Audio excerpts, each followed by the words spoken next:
Well, welcome back, guys. Today we're talking about episode 3 of Fear the Walking Dead, titled The Dog. And basically this episode sums up as the group getting back together and then defending the house and then problems as soon as they try to leave. Really solid episode, I thought. I really enjoyed the family dynamics they showed. They still had the angry teenagers who hated each other and hated their parents, but it was like, oh, we got to work together to survive. I really can't wait to see where the story progresses from here for the rest of the show. So you're more excited about the teenage drama? Yeah, I'm a sucker for teenage drama. What can I say? Yeah, it's my go-to. I thought that the strong suit was with Nick. I thought Nick, how he progressed with dealing with the drugs he needed to get through his healing process faster. And then I couldn't figure out if he was trying to steal the drugs from the old person's house, which I think he was doing. So he's still a little pillhead, but yeah. I like that aspect of it. The scene where he crushed them instead of just eating them like a normal person, I lost it. I was like, really, Johnny? You're still episode 1. Got it. So I like Nick, but I don't like Alicia's character that much.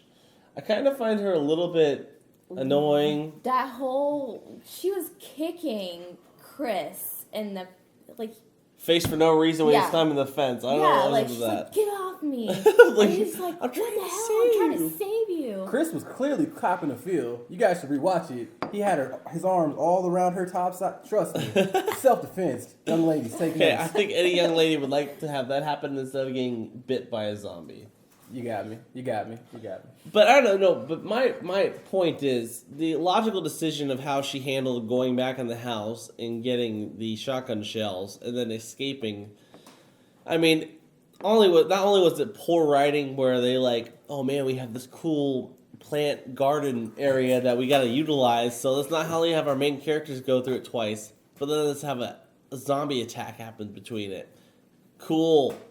I mean, it's kind of the writing was on the wall. It was poorly utilized, and I just didn't like that scene, in particular. But you did say you liked the scene after where the military showed up, and they really did show you that, hey, the world is going to shit. People are really starting to lose their minds. The military is going to provide, a complete different aspect to the show, because in The Walking Dead, the military is just, extinct. Rick ends up in that tank because the military is all, kaput. And that's how he ended up getting to be inside it. So now we're dealing with how the military is going to just pretty much disintegrate and fall apart, which is really cool. So I hope Travis's niceness doesn't get the best of him. I know, right? He's just hey, we can help you. I know the answer. I'm like, dude, stop being so soft.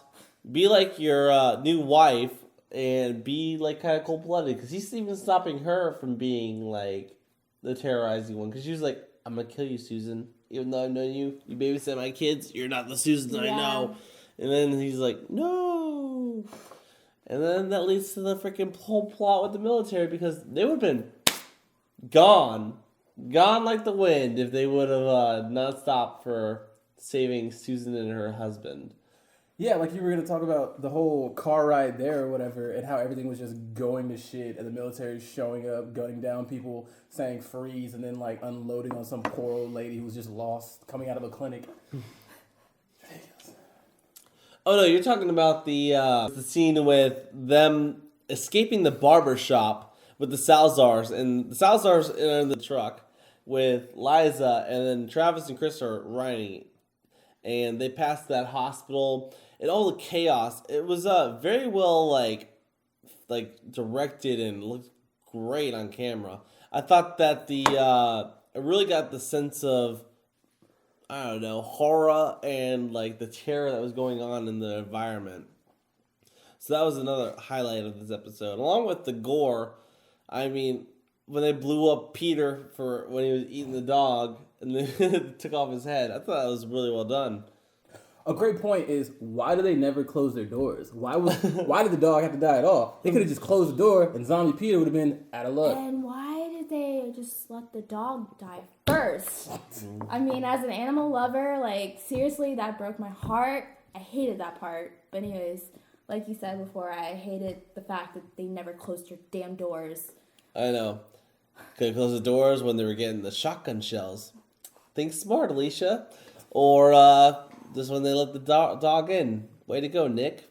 So. Well, I think the Susan was hiding in the house all along. Oh, she was dead all along. I'm saying she just shut the door behind her because she got her on the way out of the house. When's the last time a zombie opened the door besides Scooby-Doo? I'll wait. All right, guys. So we're halfway through season 1. And for me, I'm just like, how much of this show is going to be set up before I keep on saying, like, all right, that was a solid setup for the next episode. And, I mean, I like where it's going. I thought that the special effects and soundtrack and the blood effects were really good. I really thought that the conveniences that are used for the main characters to get together and some of the poor decisions that are made by the characters is really holding the show back. And for that reason, I'm going to give this 7 out of 10 reels. I'm going to give it a solid 6 out of 10 reels just because the soundtrack was amazing for what we saw and how the camera was used for most of the scenes was above average compared to what we've seen so far this season. Well, my opinion's different from you guys, and matter of fact, I think your opinions are lame. Oh, really? So, I really enjoyed this episode. I was on the edge of my seat the entire time. For that, I'm going to give this 8 out of 10 reels. All right, guys, so thanks for joining me on this review of Fear the Walking Dead, Episode 3, The Dog. For more reviews, stay tuned to The Real Report. And until then, thanks for watching, guys.